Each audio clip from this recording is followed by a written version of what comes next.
இந்தியாவில் உள்ள சமஸ்தானங்கள்ல வெள்ளக்காரனை எதிர்த்த சமஸ்தானம் வந்து சிவகங்கை சமஸ்தானம். அந்த சிவகங்கை சமஸ்தானத்தை 1780 இருந்து 1801 வரைக்கும் ஆட்சி பண்ணவர்கள் பெரிய மருதுபாண்டியரும் சின்ன மருதுபாண்டியரும்.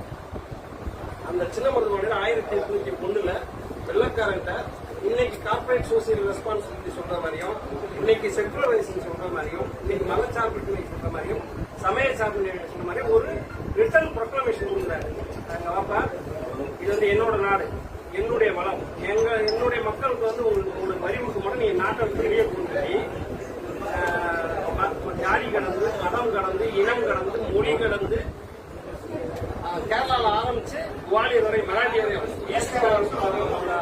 வெஸ்ட் கோஸ்ட்ல உள்ள எல்லா இடத்துலயும் உள்ள ஒன்று திரட்டி பிரகடனம் பண்றாரு. அந்த போக்குவரத்து ஜபத்தி பிரகடனம்.